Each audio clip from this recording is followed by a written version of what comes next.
Ulm, the Forges of Ulm. Welcome to my little video about how I would play Ulm.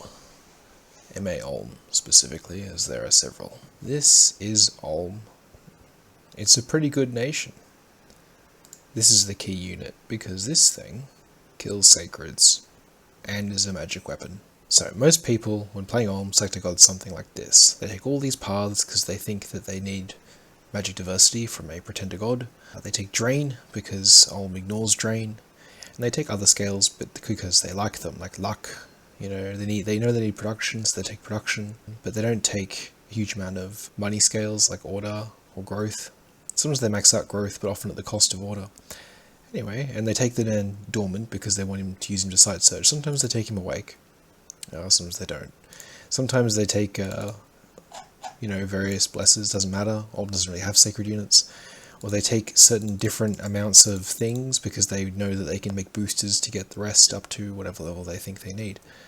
Regardless, this is all a bad idea. Just a terrible idea. A pretender cannot do all these different things. Look at all these different things. He can't do all those. He can do one thing per turn. And if you do walk him around and get gems of all these types, he's the only one who can spend them. So he's just gonna sit there, spending some gems every turn or whatever, and not really being very useful for you for most of the game. He'll be less useful than someone who just had a couple of paths that you knew what you were gonna do with. If I was playing Ulm, I'd do something a little bit more like this. As you can see here, we have a pretender. He doesn't have every path, he just has two paths. In one of these you already have Earth, but what he has that you don't have is Nature. Enough Nature to make a Thistle Mace. And with a Thistle Mace, a Deer Tribe Shaman, or any Shaman of your choice, can cast a very important spell, which is called Poison Ward. Now, Poison Ward gives you 15 squares of poison resistance, which is very important because people can use this to turn the entire battlefield into poison, which kills all your men and makes you very sad. If you don't take the nature magic on your god, you will need to get to access to Poison Ward, you will need to empower an indie shaman for 30 gems, which slows down your ability to get the thing you need. So this guy also expands, and you might be like, why do I need to expand? These troops are amazing expanding, they kill things. Yeah, but they also cost a lot of resources, and you don't have those at the start of the game. So, and they also work best when you have a lot of them, not just 5. So you need a lot of these resources, and this guy, from turn 2, he can expand into easy indie provinces. Not all of them, just the easy ones. Anyone who isn't on a horse will generally get trampled by him, or doesn't come in huge numbers. He works best at militia, light infantry, heavy infantry, and archers. But he can take out tribals. He's got quite a lot of protection. He has Berserker +5, so you combine those two things, and he ends up with 21 protection, +1 for the extra point of Earth magic we gave him. You can increase that to 4 and lose a scale if you increase it all the way to 5. You could take something like this for him or whatever, but you don't. Just 4 is fine. Yeah, so this is Expander. He takes the provinces in your cap circle and gives you resources, and then that speeds up your expansion by 2 to 3 turns. You get a lot faster out the gate with this man. You get more units, and units are very important for Ulm. The more of them you have, the harder they are to kill. A big enough blob of these guys, for example, means that you will have absolutely no problems dealing with enemy sacreds that are attacking you. It is faster to expand using these guys rather than these guys, but you need far fewer of these to make an expansion party, and if you make some of these and forge them a black steel sword rather than their Morningstar, they will straight up fight many indies just by themselves, and then a few of these guys with them will mob the indies behind them. However, sacreds kill the shit out of them, so I suggest these guys instead with their magic sacred killing halberds, and making them instead. Now, they do cost a fair amount of recruitment points too, so something like that, probably actually a bit better. Now, the other thing is magic scales. Why magic scales? This guy ignores Drain. His magic usage is not hindered by Drain. Sounds pretty cool, right? And they're all like that. All the wizards of this station, except for this man. He's a bit of a loser. Anyway, why? Because they don't get the -3 from doing this, right? But they do get the +3. They still get the +3, and if you look at these guys, you're making a lot of these guys, right? A +3 is a third of their magic. It's like having a third of an extra guy. It's pretty important because this nation really wants to get to certain research goals. Construction 6 gives them a huge amount more research via the forging of lightless lanterns. Marble Warriors at Alteration 7 makes their dudes basically unkillable. They can get to Construction 7, they get Weapons of Sharpness, which makes their guys able to kill thugs just innately.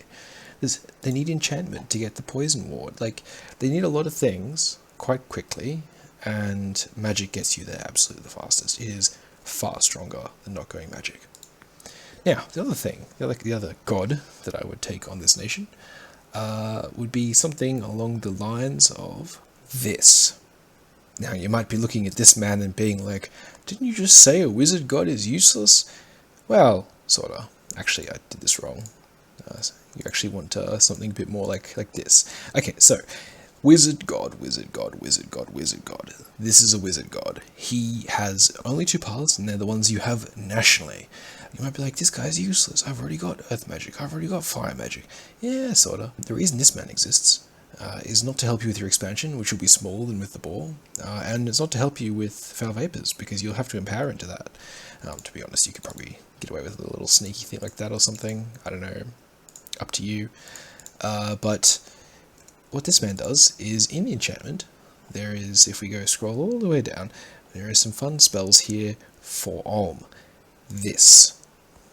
Now you might be like, what use does Ulm have for fire gems? Well, my friend, at Construction 6, lightless lanterns are very, very good. The average Ulmish smith can make one for 3 gems. If you build expensive dwarven hammers, you can make them for 1 gem each, but that takes a long time to have enough hammers to forge them quickly enough to fulfill your needs. With a spell like this, you can just straight up make a lightless lantern for every single smith you own, double your research, and never look back. And that's what this is for. It's for, you get the initial 80 gems from just side searching around with your smiths, your guy wakes up, you research Eternal Pyre, this goes up, and you have lightless lanterns for the rest of the game, plus whatever fire gems you want for other things, which you absolutely can do, including summoning better fire mages than your native ones to cast spells like Firestorm, which is very useful for the other spell. In the exact same tree is this.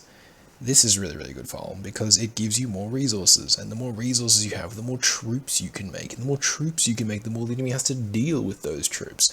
You might think, what's the point of troops if I already have like 100? Well, the thing is, if they can kill 100, can they kill the next 100? Can they really, like, there's so many dudes, so much HP, and so much protection score, like, it's a lot of work to kill that many guys, and then you just have more? It's just ridiculous. It adds a bit of money as well, which is nice, income, like a surprising amount actually. It's actually one of the better globals for that early on, but it is specifically resources that you're after, and you will definitely get a lot of value from this. Just having more troops, you know, just throw them away in every direction is really valuable for Ulm. And then 1 level down, we have this. And you probably only bother going to this after you've already gone Construction 6 and gotten Lightless Lanterns, at which point makes this a hop, skip, and a jump, rather than a bit of a slog, which it will be if you go straight here. But Ulm uses Earth Gems for everything. It uses them for gear, it uses them for buffs, it uses them to fight, it uses them to sleep, it uses them to cast Maws of the Earth, it uses them, like, imagine, like, it's like popcorn. Your mages can just eat as many Earth Gems as you can provide for them, and if you're not using the Earth to fight with Ulm, your Ulm is about 4 times weaker.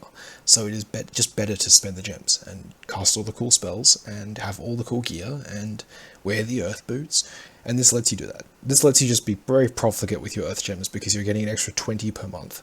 If you're a very large, site search nation, you'll be getting like 10 per month from the sites.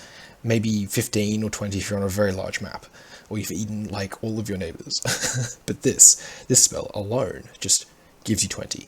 And the thing is, unlike globals like Dark Skies or Underdark or whatever, Burden of Time, people don't dispel Gem globals, and they really should, because they give absolute power to the nation that casts them, but people don't. So you exploit this by casting the spell, and it'll stay up for turns and turns and turns. Even if you don't put a lot of Earth Gems overcast into it, but it'll just stay up. And usually by the time people overcast it to get rid of it, you'll have such a big pile of Earth Gems, you can just be like, here's 200 more, I want it back up again. If you want to, anyway. There's nothing much else here for you. You're literally just going up enchantment for these globals. But Once you get the globals going, it is so hard to kill you. You have so many troops, and you have all the gems you need to empower them. There's nothing stopping you. Yeah, so that's the two ways I would play Ulm. This guy, dormant, he casts the globals, that's his whole job in life. Once he's cast the globals, maybe he makes some thistle misses on the side, you let him just sit at home. Maybe you find something else from him, maybe he summons some flame spirits or something, but honestly, his job is done. And he should just sit around being a lazy human for the rest of time. And the other one is, of course, the boar. This guy expands, I don't know what more you want, he's a pig. Once he's done expanding, he makes thistle maces for the rest of the game, and otherwise you just don't even care what he does. Units. Look at all these things. There's a dog. Oof. You might be like, which of these units do I buy? Look at all these units. Okay, so as far as commanders go, you make basically two kinds, or three, I guess. This is your mage. He comes with paths. You make him out of every non-cap fort. This is the priest smith. He comes from your capital fort. You make mostly him out of your capital fort. The first few turns you make regular smiths, then you make just priest smiths. You don't make this guy. You don't really make this guy. You make these guys to upgrade your castles. You only make a couple. You don't make more. You make these guys to hold items and attack your enemy thugs. Great swords of sharpness usually, and then a burning pearl. And that's it. That's all they do. That's their whole job. You don't give them more items. You just give them those and use them with your army, not by themselves. If you need to lead troops, this guy does fine, but usually you have enough of these guys to lead your troops that you just use these guys who are busy thugging or whatever. This guy also leads troops, so you just use him. Troop-wise, the dog doesn't have much use, sadly. It's a wolf. The wolf has very little use. People say make this guy. They're wrong. This is not a good guy to make, unless you're trying to kill heaps of long dead in melee or something, which is just not a good use of your time. If you're fighting giants, this man. He chops the hardest. You can also use this man, because he gets repelled the least and he pokes through armor pretty good. But if the giants are sacred, you should be trying to bring a lot of these. Out of your capital, you'll just make these. Like maybe you make a couple of other guys early on for expanding or something, but you can only make these guys in your capital, and you need their black halberds to kill sacreds and thugs and all kinds of things, so you just make these. And out of your capital as much as you can, and you try to avoid placing forts too close to your capital just to make sure you make as many of these as your capital's recruitment points will allow. You can make, like people make these a lot, don't do it. People make these, don't do it. If you don't know what the enemy can do, you make these, because they're just generically okay. Otherwise, make these. And yeah, those are the three that you use. This guy, and this guy. If you don't have any resources, like you're struggling for resources and you need a lot of troops right now, make the chainmail guys, full chain. Otherwise, black plate. That's all there is to it. The other units are very situational, and you can go in the entire game without making them. It is not worth thinking too hard about it. Just, if you're not sure, just go for the simple option. They're all pretty okay. The only mistake that you can make is worrying about it too much and going, oh, I better build this guy because it has a bonus against shields. No, don't worry about it. Just build the generic guys and focus instead on magic. Ulm research plan. Most Ulms go drain. Their research is very slow. They often have to struggle with early game tools, or people have mid game tools. Go magic instead, and you get to certain breakpoints much faster, specifically level 6 construction, where you can make lightless lanterns, and suddenly your research is better than anyone else's, which is very good. But starting from the beginning, your first thing you should always research as Ulm is Earthmeld. Alteration 2. Earthmeld. Every smith can Earthmeld. Earthmeld is very, very good. It's a large area, and people have to make a strength check to get free. While they're stuck on the ground, which they always are, even for like a giant, they take a turn to struggle to get out. They have 0 defense score, which means your huge Ulmish men with their big hammers and axes and halberds and whatever absolutely destroy them. The only downside of the spell is it's short range, and it can hit your own men because the AoE and the position is amazing and the high fatigue cost. So, it's not like the best, but it's still really good. It's probably the best early spell in the game. So you get this first, then you have choices. You can either go up Conjuration 3 for Summon Earth Power. This makes your Earth 2 mages Earth 3, which is required for, you guessed it, Strength of Giants. Strength of Giants makes your old men stronger. It's good. There's also Legions of Steel. It gives +3 protection to your old men. It's actually bad, not as good, because your old men are already immune to weak weapons, and like giants with Jotun axes or whatever will still hurt them anyway, so it doesn't actually change all that much for you. So it's okay. You mostly get it automatically on your way to other stuff you want, aka Construction 6. But regardless. Now, if you took the god with cast globals, you keep going up enchantment and grab those globals once you have those two things. So you go Alteration 2, then enchantment 6. If you have not, you go Alteration 2, enchantment 3, and then if you don't want to spend gems to cast Strength of Giants, you go Conjuration 3, but otherwise you just go straight all the way Construction 6. At Construction 2, you can make Owl Quills. Owl Quills are a weak research item for 5 gems. This is a very bad deal for any air nation, but you only get air on a very rare random. So if you have an airsmith and you have some air gems, you can turn them into quills early on. Don't wait for a dwarven hammer, just start doing it immediately, because you only want quills at the very start of the game. After that, it's just not worth it. The payout is too slow. So if you want to get them early. Anyway, so once you get to Construction 6, you start having choices. Now, going all the way to Construction 6 all at once is very greedy, but it's also the right play. If you can fight people off with Guardians and Earthmeld, and Strength of Giants and Legions of Steel and whatever, then once you get to Lightless Lanterns, then you can almost immediately get the other things you gave up on to get to Construction 6. You can straight up shoot up Alteration and get to Marble Warriors or whatever. And if you instead go Alteration, then you'll still be going along with crappy research for ages while you slowly play catch up. Until you get to Construction 6 and get the lanterns out and blah blah blah blah. After you get to Construction 6, or if you decide to deviate, here are your potential targets. Now, this is a interesting spell. This shoots 3 little armor-piercing darts to do 13 damage. Armor-piercing halves the enemy prot, and this is times 2 damage versus magic beings, so that's 26 damage. Armor-piercing, magical, piercing, versus magic beings, which utterly destroys them. Unfortunately, there's not a lot of magic beings that aren't elementals, and most elementals have other things about them that make them hard to target with this spell. However, Iron Blizzard shoots 30 darts that do 10 armor-piercing damage. This is effective versus a lot of things. However, due to the fact the way that projectiles and precision and stuff work, they do tend to miss a lot. So you'll shoot like this wave of darts, and like 5 of the 30 will actually hit anything, and then 3 of those will get lodged in a shield and basically do 0 damage. But like, it's still worth doing. Now, only the Priestsmiths can do these spells, so that's why you make the Priestsmiths, because they can do these spells. And level 6 Evocation is very high, so typically you will only go here after you get Lightless Lanterns. And going to here is often not as good, so you may avoid the entire tree until you get to Lightless Lanterns and go, you know what would be really good? I can get up to here and use my pile of Priestsmiths to cast heaps of Iron Blizzard on those unbelievers in like 18 provinces at once. Take that, you filthy non-Olmites. But the other thing that you'll potentially research is, and potentially again even before Evocation 6, is all the way up here, Marble Warriors. This takes your old men from tough to Jesus fucking Christ, what the fuck. Area effect 25. Every smith can cast a spell. He can cast it on the first turn of battle with 2 gems, because it only costs 1 gem and it's Earth 3.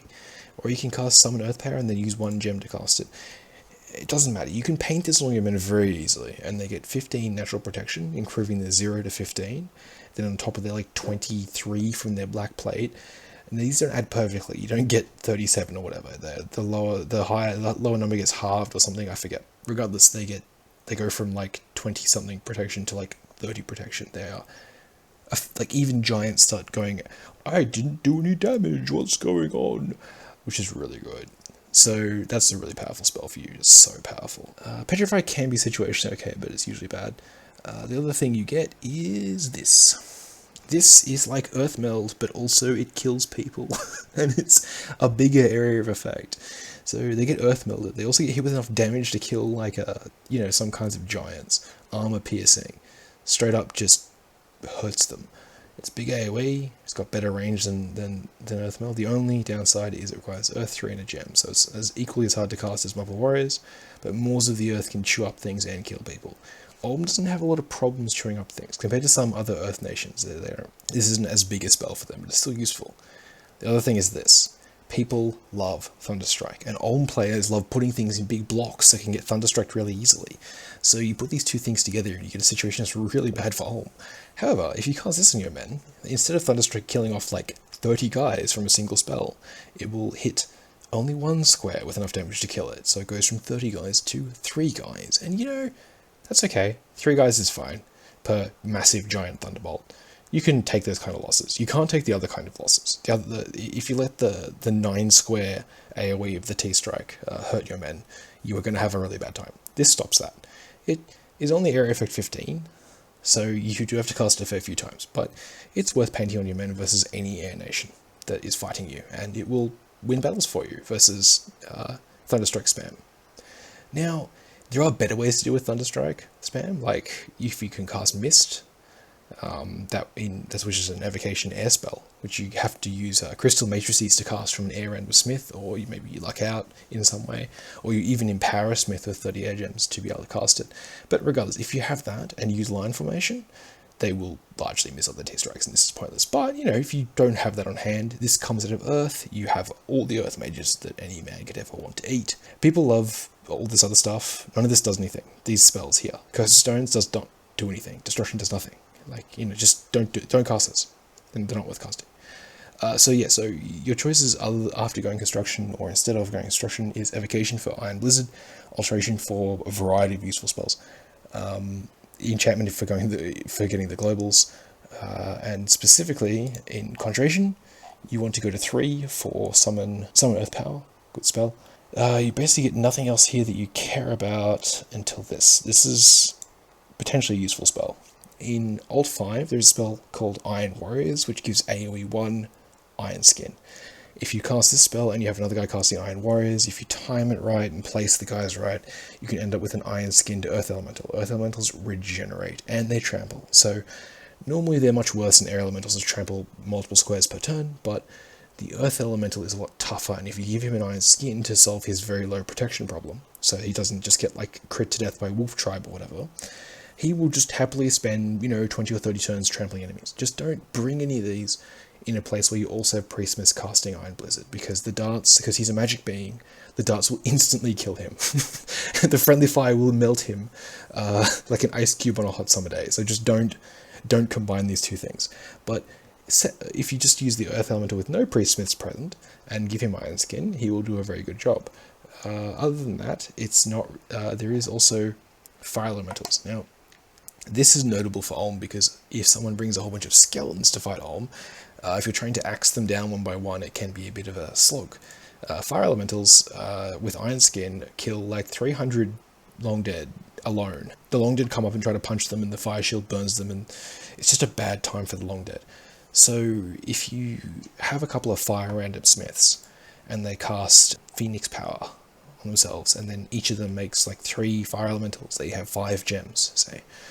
Then you have like the just normal Earthsmiths casting Iron Warriors on them as they go past. That's a thing you can do, and you can also just give any Smith a gem, have him cast Phoenix Power using the gem. Now he's Fire 2, and he uses 2 gems to summon a Fire Elemental. So any Smith in a pinch can eat 3 Fire Gems and create a Fire Elemental, and this is one of the reasons why it is so good to have Eternal Pyre giving you 20 gems per turn, because it lets you do things like this. Now, if you have a god that can cast Eternal Pyre, he could, like, I don't know, do something else with these gems, like make one of these, who's a Fire 3 mage for 30 gems. And that's too expensive for you normally. You're spending all these gems on Lightless Lanterns and other things. But if you have the global up, you can make these guys as well, and they can do other fire things for you, like, I don't know, summon some fire snakes, summon some fire elementals, all the things that you like doing. Now, further on, there's more things you could be doing in late game, but let's not cover that for the moment. There is one thing I forgot to mention about Evocation, which is this spell. You can't cast it natively without a whole bunch of crystal matrices or whatever to get a false communion going, but it will solve your long dead problems, and if you have the summon fire spirits, they can cast it by casting Phoenix Power first, and then eating 4 gems to count as level 5, and then 3 for the spell, and it will knock them out, but they'll get it done. The god that can cast Eternal Pyre can also cast it in a pinch, and it will just get rid of a lot of problems for you. Anything which doesn't have enough protection score will just die, because it will slowly eat away at them with that 6 AP fire damage. The final thing to think about from Evocation, and like there's lots of other things here which you should never use, like Blade Wind. Although Blade Wind, you can actually use it sometimes, but regardless, this boy, Earthquake, or as I like to call it, Earthquack. Earthquack is very hard to cast. You need to have a smith, either an Earth 3 random smith, or an Earth 2 one that's cast Summon Earth Parent and is wearing Earth Boots, because it costs so many gems that you can't use an extra gem to cast it. But what it does is 8 armor-piercing damage to anyone who fails a defense check and isn't flying or floating. Now, it's not actually quite as good as that sounds, because it tends to miss, and then 8 armor-piercing damage bounces off most soldiers who are wearing armor. What people use this for is they cast it 4 or 5 times to target mages who are not wearing armor. So the mages eventually fail 2 saves and take 8 damage twice, and that's enough to kill a human, so they die.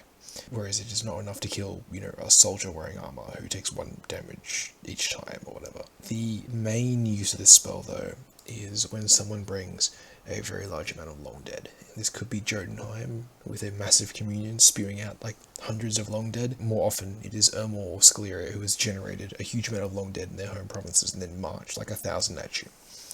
Earthquake removes this problem for you without needing all the fancy jumping around in Firestorm.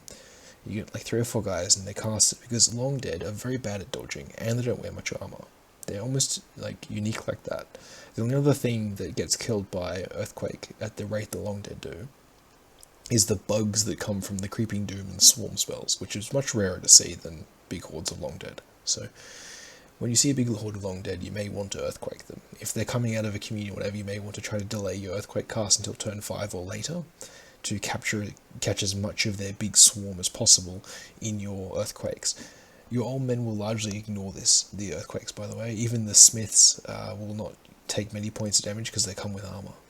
So you can use Earthquake to attack enemies while being largely safe from it yourself, even if you don't bother to buff yourself first. But it is quite expensive in Earth Gems, so if you want to use it everywhere, you will need to probably be utilizing quite a few Earth Gems for this, and it is also something which won't harm giant mages, elf mages on elf horses who just dodge it, people wearing armor, people who buff themselves body ethereal, people who fly, people who, so there's a long list of things it doesn't affect, but when the enemy is walking up with like thousands of long dead, you don't have a good counter, Earthquake is your friend. But yeah, so Alteration is probably the strongest path for combat, giving you all those combat spells and those powerful buffs. Enchantment has the best globals, and you need Construction 6 to be either your first or second level 6 thing. Either you go up and get a fight spell because you're fighting someone and you desperately need it, or you go Construction 6. Or you go up and get your globals and then you go Construction 6. You need those Lightless Lanterns to keep up. You can't keep up without them. That's all. It's pretty simple. You start with Earthmeld, you get your Strength of Giants, and you get your Earth Power, and you get your Lightless Lanterns, and then you get your Blizzard and your buffs, and then you're good. That's pretty much what every Elm does. If you're going up Thaumaturgy or something, that's pretty weird. The things to keep in mind about construction with magic items is that you want the Great Swords of Sharpness for your counter thugs with the Burning Pearls. You want the Lightless Lanterns at level 6. And you also, other than that, the main thing that you are looking at is crystal matrices. Your astral random smiths can create crystal matrices to create false communions.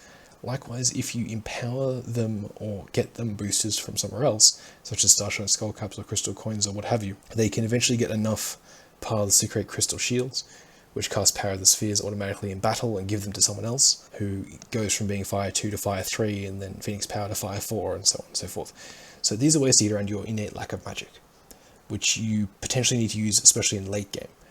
In early game and mid game, your excellent troops and excellent access to basic earth spells in just huge quantities should mean that you can ignore these sorts of tricks, and you don't need the crystal shields, you don't need the crystal matrices, you don't need all the boosters and things. What you mostly need is to have enough troops that you can split your armies and advance on several different provinces at once, all of them with mage support, all of them with a heap of black plate, and watch the enemy go, oh god, how do I counter all of these Ulm armies at once? And, you know, maybe they block one of your armies with like a big T-strike communion and it all dies. That's fine. You've got extra gems with your other armies, so you load up your guys with lightning resist spells and you keep going. Like, that's Ulm. Ulm is about acceptable losses. It's about, oh, one of my 18 armies died. Oh, I made 2 more armies this turn, so that's fine. But once you get to late game and people can teleport like things onto your men and kill them and stuff, you start needing things like golems and crystal matrices and your own teleporting golems to do things and so on. And I'm not going to talk about that because it's very, very complicated and very arcane and very difficult.